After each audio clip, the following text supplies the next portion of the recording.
what's going on? It's Yungblud. I'm here with Bimini today talking for the big issue. And we are talking about culture. We are talking about fashion, politics, art, music, and how that affects you. Killer. Amazing. When do you start doing drag? Like, was it young and then kind of became, it blossomed, or was it like straight in? I feel like so a lot of the time now when I think about what I do, I'm not sure whether I'm even doing drag anymore. I feel like I'm just doing me. I think I got into it because drag was something that was a culture that I was around, and I felt like maybe it was like a gateway into like exploration of my own gender, my sexuality, my identity.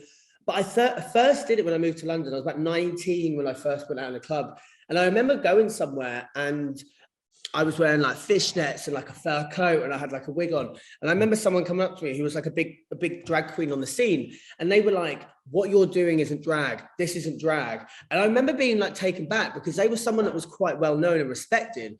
So I thought there were rules to drag. So I didn't do it for a bit. I went away, I did some traveling. When I came back, I got into it myself.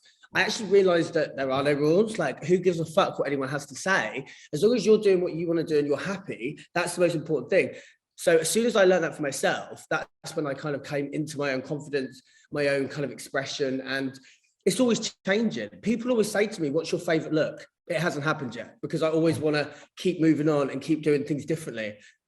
Dude, it's so interesting, dude. Like, we are so similar. Everything is. I remember when I first came to London, I remember labels saying to me, don't talk about politics. It'll never get played on Radio 1. Seriously.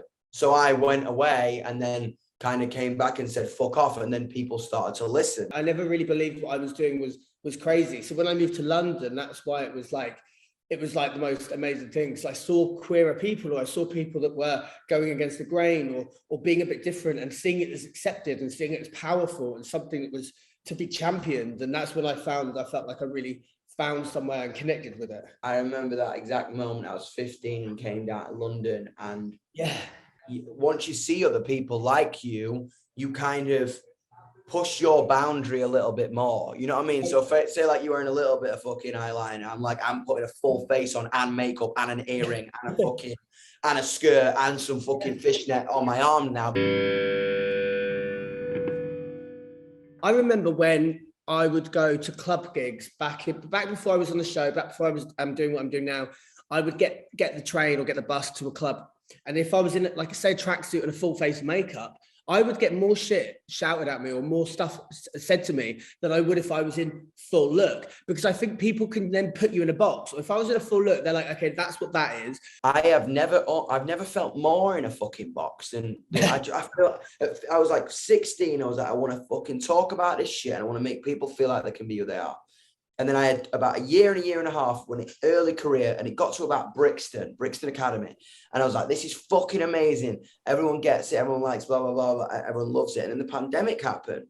And it's like people started putting me in a box again. I think like when you can't leave your house, a lot of people get angry. The past 6 months, there was a lot of pain of people like questioning my authenticity, questioning my origin, questioning my kind of knowledge of fashion and rock history and even pop history and stuff like that.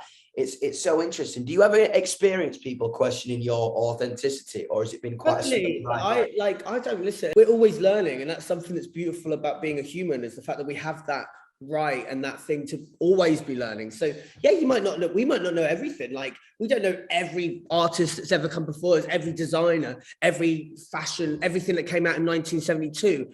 But it doesn't matter. Like, you can keep learning, and you know what you love and what you do. And I think as long as you're staying true to that, like, who's to say that you're not being authentic? That's the point. I think that to me is the epitome of art and freedom. Because that's why we do it. It's kind of, and that's why we do it so radically. I think it's just like it's that fucking feeling of it's worth the fucking shit. It's worth the bullshit. It's like 90% of the fucking bullshit for 10% of seeing the face of God.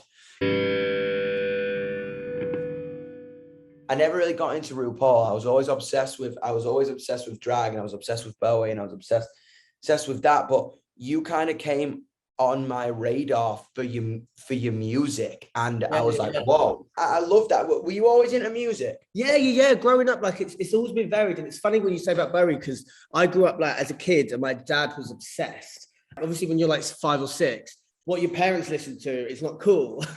So Yeah. I was like, oh, that's not cool. I don't want to listen to that. As I got older, I really started to appreciate it, seeing what Bowie was doing and being like, that's incredible. Like this person that was playing with gender and even people like Bowie and Grace Jones and the way that they would dress and be very androgynous and masculine and feminine at the same time. It was so inspiring. People see punk as a uniform, or actually like being a bit punk and being different is about going against the grain, going against society, standing up for what you believe in. And punk isn't a uniform. Punk is it's an attitude, and it's a way of existing. It's a way of being. It's a way of how you feel. I relate so heavy to that because it's kind of, punk was something they fucking called me, and I was like, I'm not fucking punk. Like, because to be honest, I think like the way punk is right now, it feels so fucking pretentious. Yeah, it's a fucking freedom of expression. It's not like me wearing tartan pants and putting an Exploiter t-shirt on and going, oh, I'm fucking punk.